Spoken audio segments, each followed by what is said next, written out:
no deaths. Which is always the case when you want to do a run, but...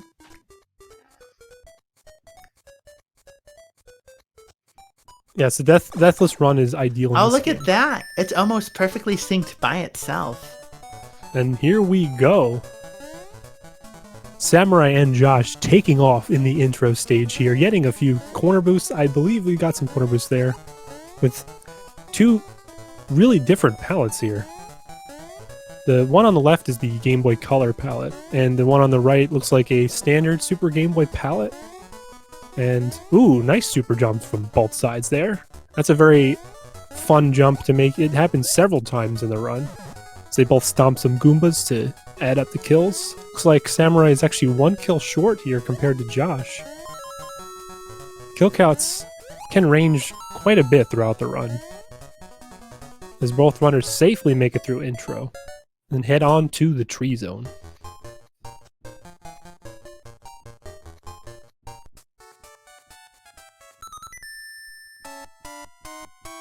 So the tree zone is a very interesting zone because we see it a lot. A lot of resets happen in this zone. It's because of the precise platforming and super jumps in the upcoming levels. Small bonk by Josh, but quick recovery. Samurai the first to grab the mushroom. Josh taking a little extra time to grab it, but that's okay. Bopping some toadies here, grabbing some coins. We're having a great time jumping over these tree roots, hoping they don't get stuck anymore. There's a lot of toads in this level. Looking at both racers, it kind of looks like a merry-go-round. Like Samurai hits him first, and then Josh hits him second. Yeah, it's a pretty fun way to put that. Now we're in Tree 2, where the only thing you have to do in this level is not get stuck in this icky sap. So they're both going to avoid that as much as possible, jumping out of it as soon as they land in there. Samurai getting a couple extra kills, staying ahead on their kill count. Josh taking a different strat, but it doesn't look like he really lost any time in that sap. From hitting each one of the pillars instead of falling down and skipping a couple. Clean descent from both. Josh doing a few spins in the air. And we are off and running with the bunny ears, flying through the air, grabbing some coins here. I was going to say, there's not much running going on. It's more flying, but to each their own perception. Both 1-ups collected. Nice. Let's see how the pipes go. Oh, Ooh, clean pipes. absolutely beautiful Doesn't get play. much better than that, folks. Absolutely wonderful. Now, And here's these- where we can start to see some time differences in the race. Somebody pulling ahead because there's lag, there's a lot of precision right here. Ooh, Samurai missed the super jump, so he's going to have to take the long way here, while Josh gets the super jump, a bit laggy. He's going to save a few seconds here on Samurai. This is one of the reset-heavy levels in the early game, so definitely one of the reasons why players get stuck in Tree Zone so long. And now we are in the treetop. Josh in the lead. Nice clean bounces here. This is a very fun stage, actually, because there's a couple ways to approach the ending. There is a fire flower, which is ideal for speed. There's a safe way and a fast way to get the flower. And the old route consisted of just flying across the stage with the bunny. Fast. Ooh, nice. So Josh Samurai going for the getting it risk fast too. Oh Nice. man, this is insane. So both runners. Oh Ooh. no, Josh falls off. What happened there, folks, is there's a lot of lag on that cloud, and he probably hit A too early, causing him not to jump. Very unfortunate death for Josh there.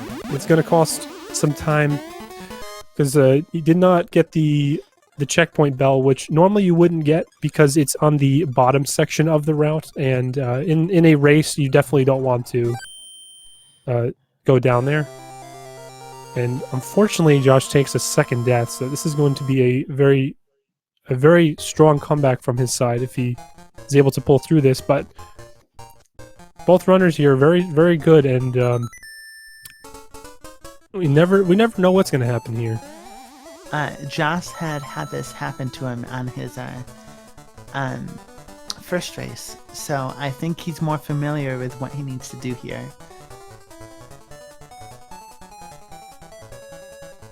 Unfortunately, the lag in Tree Top is extremely tough to deal with, especially near the end, because that's the worst place to lose it, especially with no Opting checkpoint. to go safe carrot for the end here. Smart play is as Samurai finishes the Hippo stage and enters into Space Zone. Now, Space Zone is a very interesting area because there are two types of gravity. There's actually two types of gravity.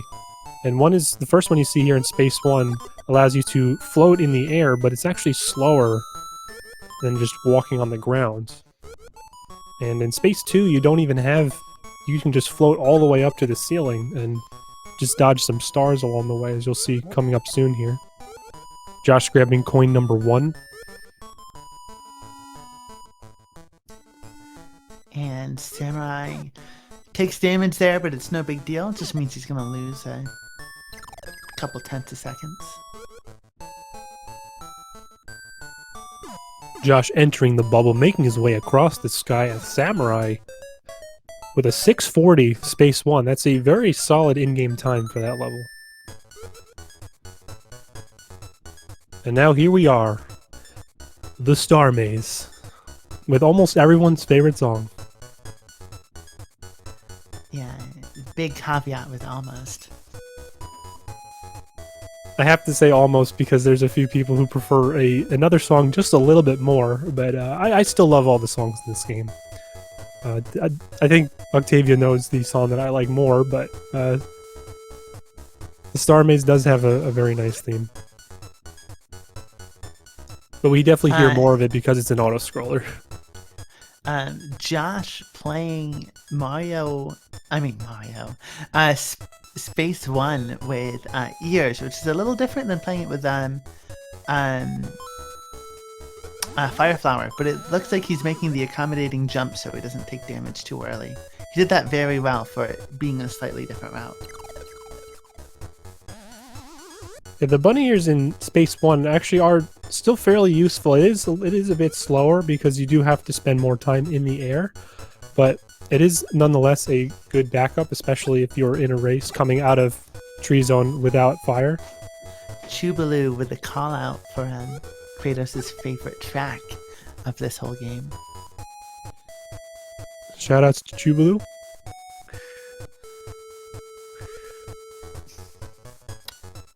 Josh taking the poor man's route at the bottom. I don't know why I called it that. It seemed like a fitting name. The routes in Space 2 are interesting because depending on the route you take, you can actually add extra lag. Anytime extra moving enemies are on the screen, like the moving stars as well as those, I guess they're puffer fish in space. So you have to figure out the best way to get through without lagging too hard. Ooh, taking damage in a bad spot, but he was able to damage boost and still get his Fireflower without losing time. A nice backup clean fire there by Samurai. And it looks like a super clean 2-cycle. They don't come much cleaner than that, folks. That is a beautiful 2-cycle. That is exactly what you want to see if you do not get the 1-cycle. That is a very good fight. Will allow, I think... Go ahead. It'll allow Samurai to enter into the next stage without having to slow down at all, which is very beneficial because you don't have to take any risks and you can just smoothly go through the stage.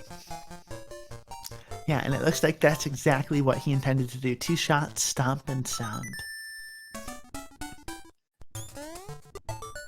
Yep, coming up on Samurai's screen, you're going to see this little moving platform. He's going to skip it because he does not have to waste time going down there to get the mushroom. So that's about a 2-second time save compared to doing it the other way. Give or take. There's also a carrot that you can grab, which is riskier if you come into the stage small. But if you go for the carrot, there's a chance of not losing any time. but you'd have to do it really well. Only a couple people named Kratos can pull it off really well.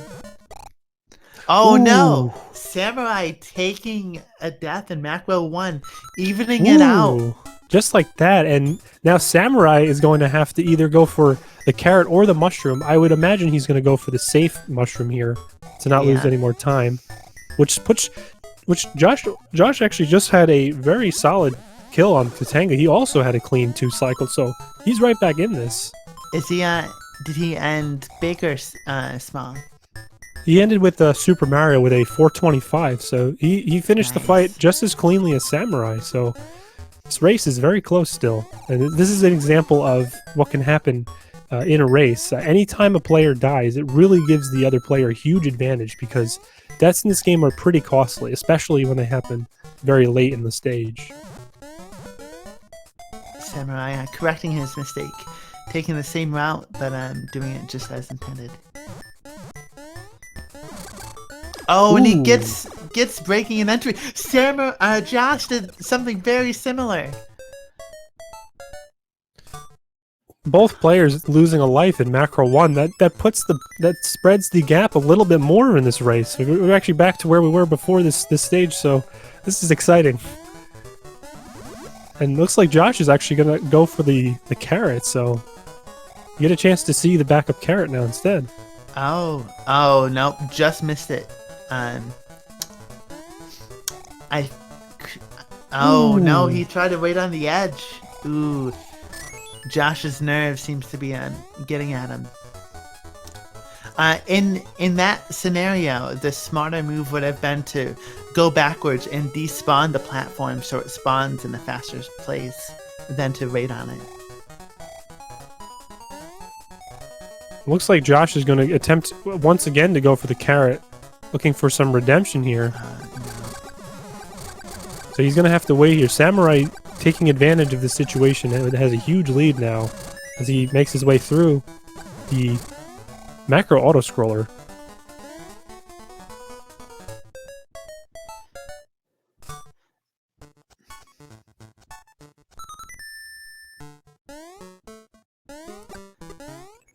Samurai getting some quick kills in the beginning of Macro 4. We are in the attic. The books are everywhere. Let's see how he goes here with the bottom route. Yeah. Grandma left her on her spike conveyor belt in the attic, and it's really hard to get out of the way of it. But Samurai does well handling it. It looks like he went for the slow jump, which would you release run, you can jump right after, and I think you have a 30 frames to press A with just walking speed in that conveyor belt section. And down goes the rat.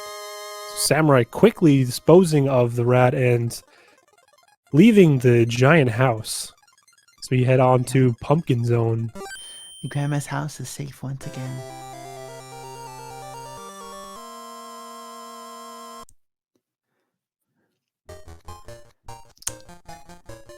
Now we're going to the garden, the pumpkin garden. Josh making his way through the macro auto-scroller, almost out. Just a little bit longer. And he'll be safe and on his way to the attic. So Samurai has a bunch of kills he's got to do here. And these next ones, depending on when he shoots them, is going to help reduce lag. And it looks like he gets the perfect lag reduction shots. And now this is going to be a little bit of an intense stairwell. Let's see how he handles it. Grade A, perfect stairwell by Samurai. And that is essentially a perfect Pumpkin 1. Pumpkin 1 being one of the coolest levels in the game to play optimally. It's very fun to watch, and it's also very fun to play. A lot of quick inputs. Ooh, Josh getting some big, heavy bonks on the books. They were too heavy for him to lift, so he had to walk around.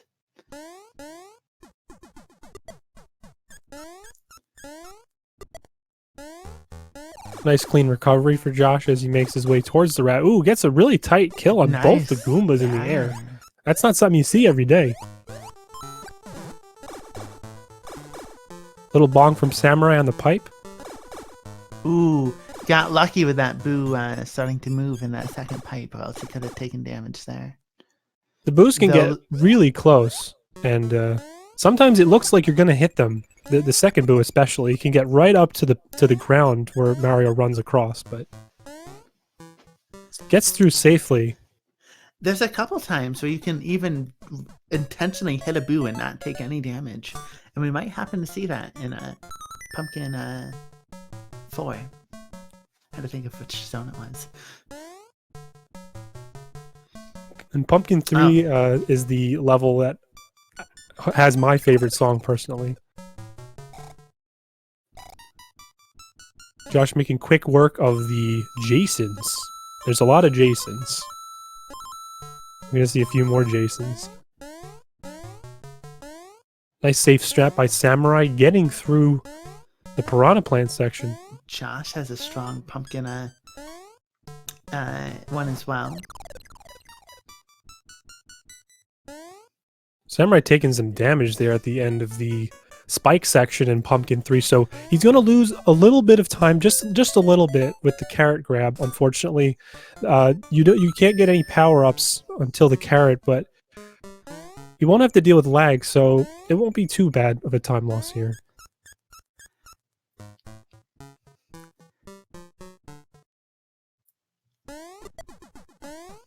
Double fish kill there by Josh. Nice work. Yeah, a very clean wraparound to get that carrot. It's all we can Boo's ask in the for. perfect place. Ooh, that was close.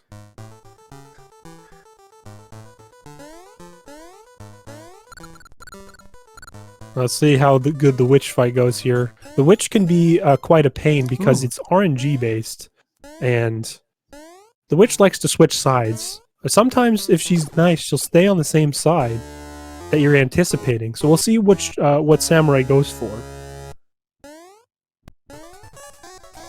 Ooh, one wrong call. Oh, he could get the infamous right. Oh, that's 2 of them. I should have Two kept my mouth rights. shut. Ooh. Ah, right, left. 2 bad witches. Takes the fight very safely, just barely missing a hit there from the spikes up top. It's a very tricky room there with those spikes hanging up above. But Samurai maintains the bunny ears and will now be able to go right to Turtle Zone.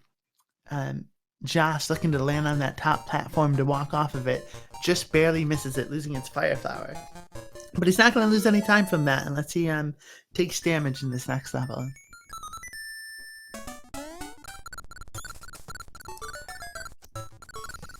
Ooh, Samurai misses a jump off the block.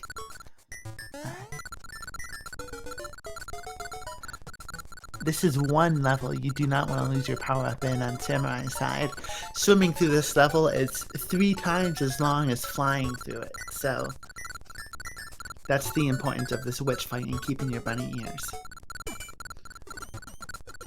Turtle 1 is a great example of a level that you can just completely fly over, which is essentially just a glimpse at how useful the bunny ears really are in this game. The bunny ears are one of the best power-ups introduced into the Mario series. Josh entering the witch fight. Let's see if the witch is nice to him to make up for it before. Ooh! If he loses those bunny ears, just like we were talking about. Unfortunately, taking a hit there, which is going to cost him going to Turtle 1. So Josh is going to have to make an emergency turn here to Mario Zone. Ideally, when you lose the bunny ears, you want to head to Mario Zone so that you can grab a carrot and then head back to Turtle Zone, which will cost a decent amount of time. But the race is still anyone's game here because there's a lot of tricky stages coming up still, and of course the castle is always looming at the end, waiting to consume you.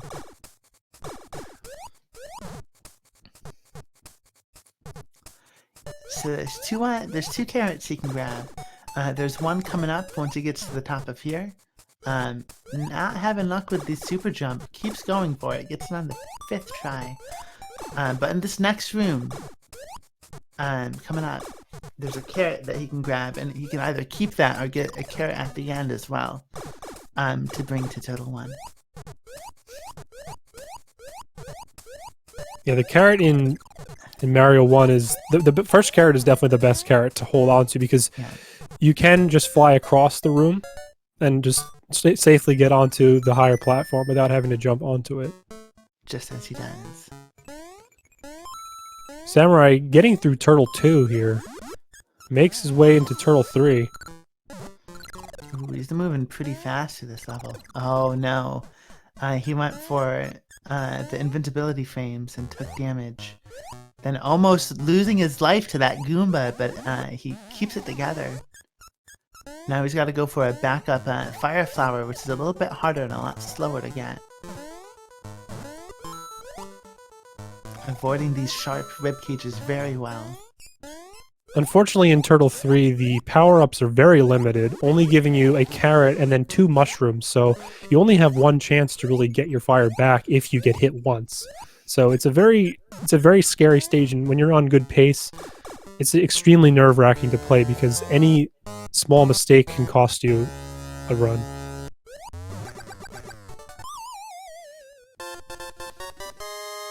Josh finishing Turtle 1 and entering into the submarine.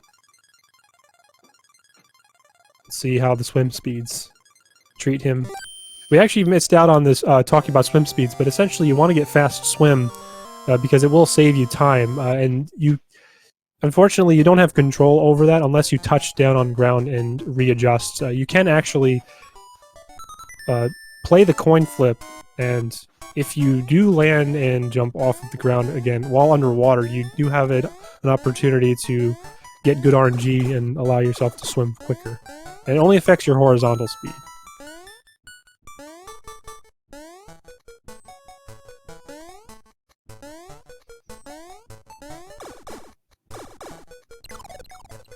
Samurai making his way through Mario 1. Very clean so far. There's a few cool strats you can do. Ooh, just barely missed that Fire Flower. He's gonna have to do small Mario strats, depending on what he's used to doing.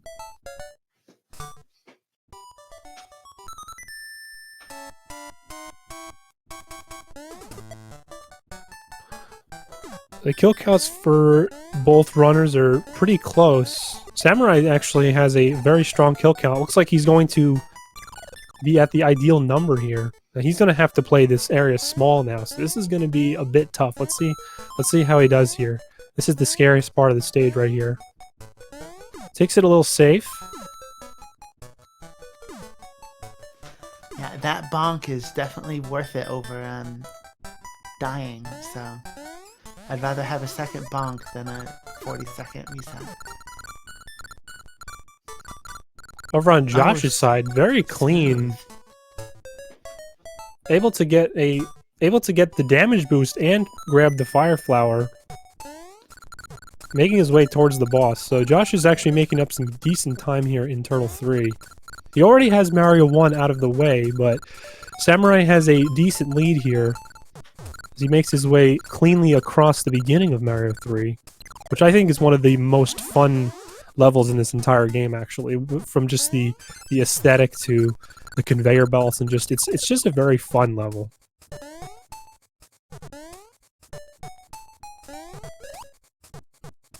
You want to leave Turtle Zone and go to Mario Zone, that's true, but you also want to leave Mario 3 with 91 kills for optimal lag reduction, but having an extra kill is okay in a race, because in case you miss an enemy, you still have a chance to get another one back.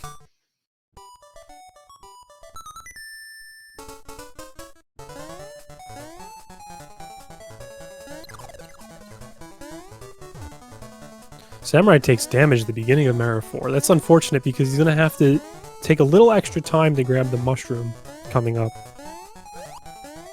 And the Goomba stairs are definitely a little scarier when you don't have a power-up, but Samurai takes care of that very cleanly. Grabs the mushroom here.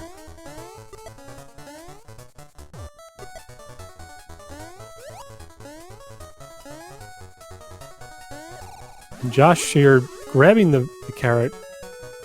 Gets nice P-speed there and makes his way across the spiky gap with the performers. And here we go.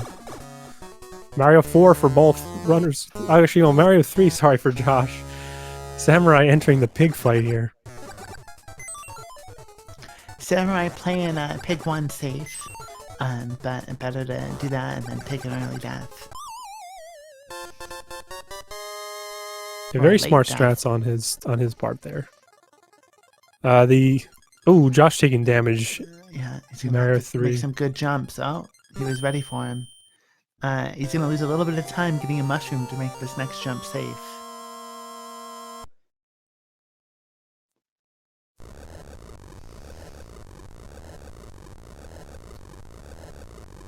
In this situation, you do have a couple options. The first is to just damage boost on the spikes, which is what he's going to do here. And the other is to actually just wait on the crane a little bit if you don't want to lose your power up.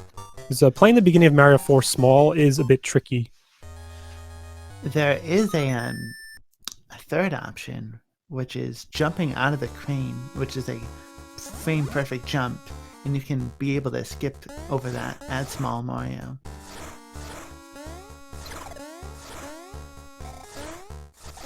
Samurai playing this part big, which makes those jumps a little bit harder, but makes that jump free.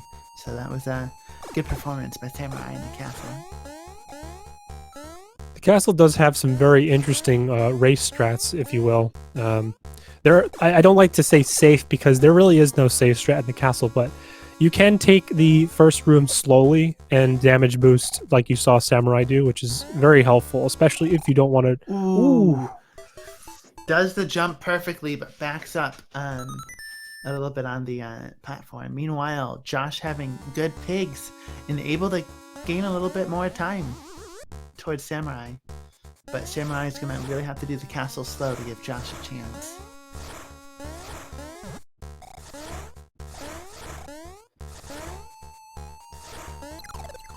Doing the same strat, sticking with what you know, is always the best option.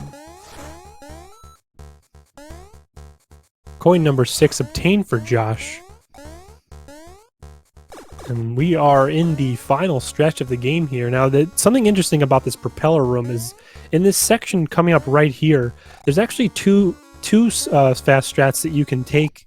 Oh, another death for Samurai, which puts Josh right back in this game. Tied. Yeah, we are Josh only a few seconds behind you. This is insane. Would you say this is 2 cycles? 2 Wario cycles or just 1? It could, depending on how Josh plays this first room, he could actually be ahead. It looks like he's going all in here. Yeah, he is going fast. And look at that. He goes for the 3-frame jump. Josh is actually slightly ahead just by a few pixels here. This is an exciting race here. I was not expecting this, but come from behind Josh with all the deaths in the beginning and still being able to come up strong here. Samurai taking too many deaths in the castle, which brings us down to a very, very close race. Samurai's 3rd time on this platform. Let's see how he does it this time. Oh, no. He just kind of pauses. He's going to think about life for a second.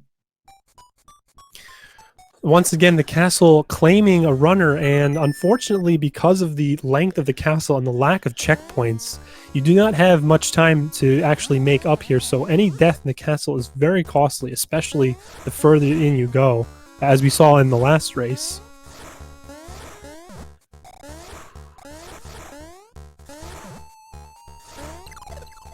And I said at the beginning that, if anything, Josh would have to make a huge come-from-behind win.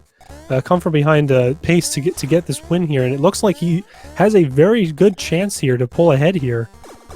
Oh, he was 1 kill short and gets the star, so he's gonna lose about 0.7 seconds there compared to normal, but that's nothing when you're in the head like this.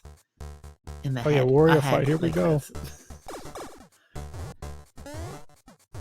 So how dangerous is this Wario fight? Well, unfortunately, the phases get tougher as you go in. The second phase can, in some ways, be the trickiest fight. You can manipulate the second phase, however, if you enter the second room with a 0, 4, or 8 on the clock at the end of the 3rd digit in the clock. Josh making quick work of Wario, but it's not over yet. He still needs 3 hits, and anything can happen in this room.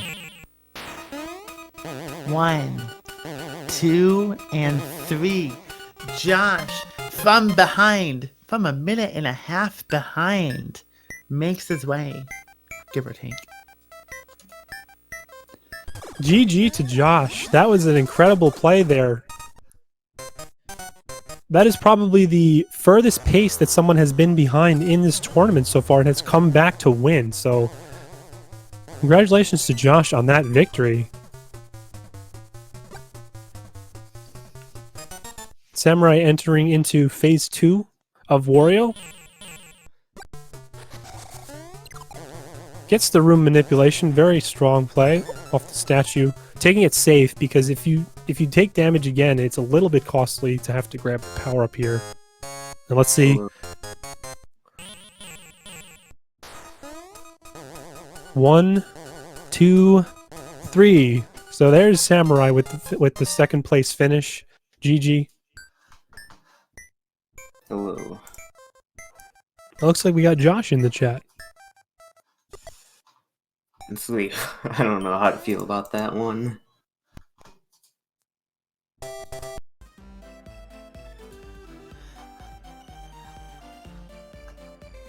So how did you feel about that race, Josh? That was an incredible watch. We had a great time watching both of you play this run. It was something special. I'll tell you what. Definitely had like ups and downs. I seemed to die in tree 4 a lot in these races, and also I think macro 1. But other than like those 2 levels, and I think the witch part, I think it went pretty well. Impressive play from both sides. I was very impressed with how you caught up and you kept at it the whole race. You kept going regardless of the pace you were on. I was really impressed with just how you were able to crawl back, and that was probably one of the biggest come from behind wins in this tournament so far. So congratulations to you on that win. Thank you. And we have Hey, can you guys hear me? as well. Yep, we can hear you. Hello.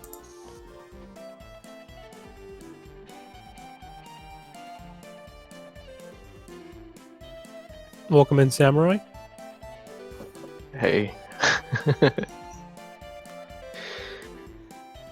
What a race. So it looks like that platform had your number, the 4th propeller platform.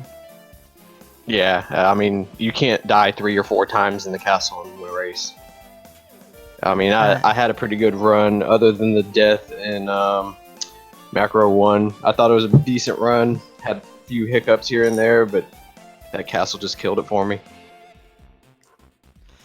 Was that the strat you always go for at that that point? Oh, and I practice it all the time. I was practicing it earlier, and I had no problems with it whatsoever. I don't have very many problems with it very often either. It's just one of those things that gets you in a It just race. happens. It is what it is. Did you get any golds? Was there any parts in your race that stood out to you as something you did better than usual? Oh yeah, I mean, I had some really clean parts. Some stuff I had been practicing. Let's see, we had macro. What's that? Macro 4, the boss level. I thought that was really clean. I was able to get the no turn spike jump there with the ground, the conveyor belt on the ground. I didn't have to turn around. I've been practicing that just to try to shave a little bit of time off of there.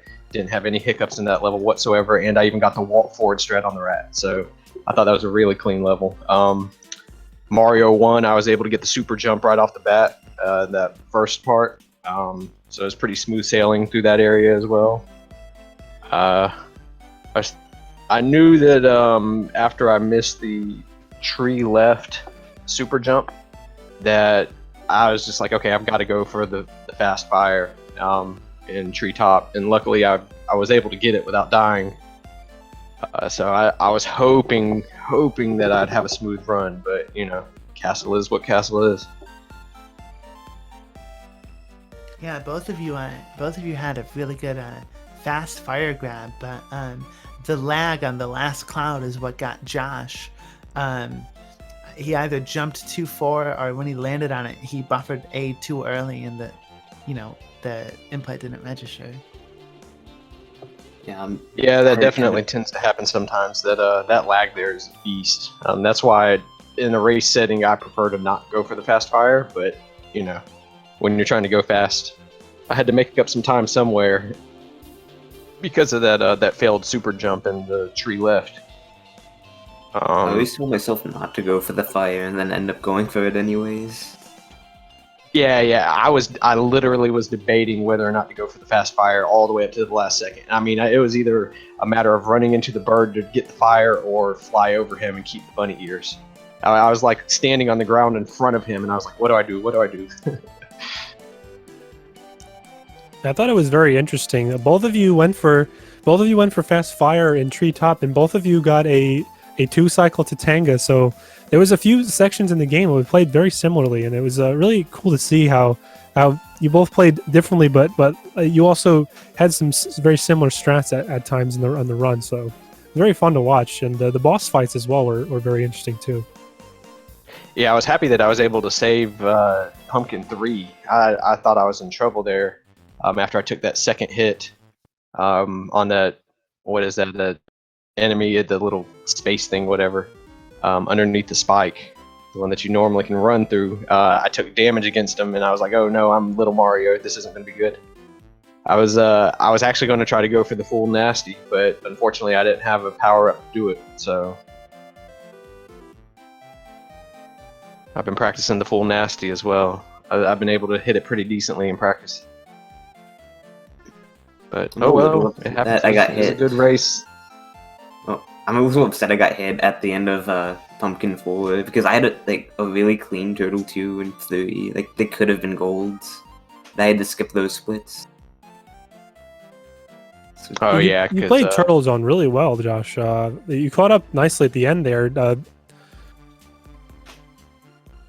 I don't remember. I think I may have mixed up the strats, but Josh did play through Mario 1 first, but was able to really pull through strongly in Turtle Zone and just kept coming closer and closer.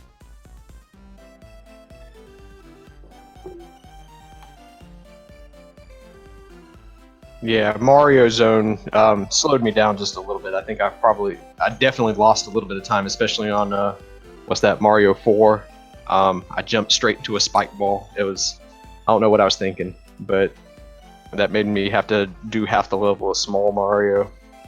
So that was a little nerve-wracking trying to run up those stairs with the Goombas, but luckily I didn't get hit there. Yeah, Goomba stairs is probably one of the trickiest parts of the run if you're small, and actually if you don't get the timing down, the stairs are actually pretty tough to begin with, but very, very fun when you can pull it off, and especially being able to do it as small, that was really, really cool to see. Even if you need to grab the power up right after, that's still pretty awesome though. Just be able to climb up there smoothly. Yeah. Well, that climb, I remember when I was first learning how to do that climb. It took me forever to realize that, hey, all you have to do is just bounce on the top of the Goomba and just keep running right. Just make sure you time your jumps well. Don't hold jump. It's super easy if you do it the right way.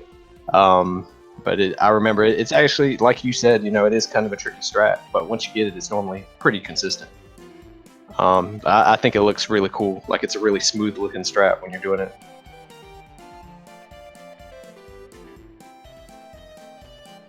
So a question for... Oh, sorry. Go ahead. No, I was going to say, but once again, it all came down to the castle.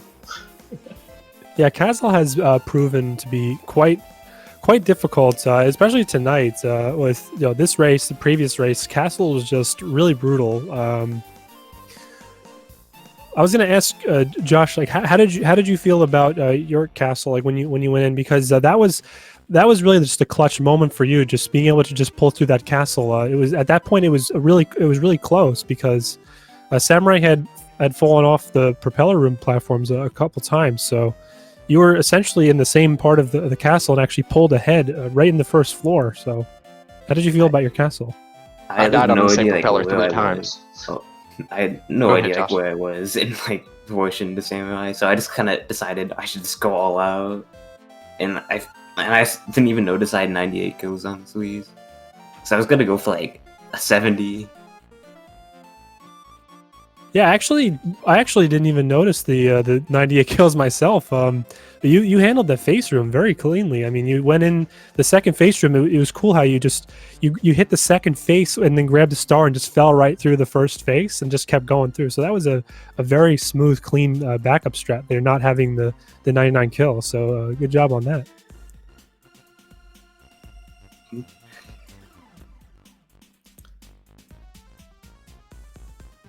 Do you have any more questions or comments, Octavia? No. It was a really entertaining race. That ending was spectacular. And where are they heading now? Let's see. I have to pull up the bracket really quick here. So with the conclusion of tonight's race, it looks like Josh is going to be facing up against Dad Infinitum. So that's going to be an interesting race. Slash, a very seasoned runner himself, and he just joined this bracket after his last race, which was also very exciting. Every race has been extremely exciting to this point, so it's gonna be cool to see. So we have some really interesting races coming up. So we have Josh and Dad Infinitum, and will be one of the next races in the losers bracket, along with Typo and Chubalu and MTH and Grimlock, and then myself versus Larvastar. So we have some really exciting races coming up. And in the winner's side, we have Oh Dear and Ape. So it's getting more and more exciting as we go on, and Adam and Electman as well.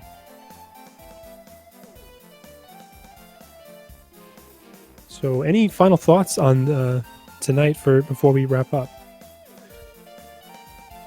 I think I'm all good. Yeah, it was fun. Thank you for a good race. I was cussing myself out there at the end, but you know, it happens. I appreciate it. It's a great community. I really enjoyed actually getting to know you guys a lot better and racing against you, and it's always a fun time. So thank you guys. I really do appreciate it. Yeah, thank you for joining. It was an exciting race, and looking forward to seeing how this tournament plays out. It's still got quite a few matches, as we just said, coming up. So stay tuned. I believe our next one is tomorrow afternoon at 3 p.m. So stick around. There's more exciting tournament action coming up. And if you haven't already, please follow the runners and the commentators. I believe the links are posted in chat. Oh, actually, no. Octavia, thank you. I was reading two other links. I thought it was the ones that we posted. Yeah, with All that, right, take it easy, everybody. Yeah, thank you all so much, and we're gonna get over to the next segment. Everyone, have a wonderful evening. See you next time.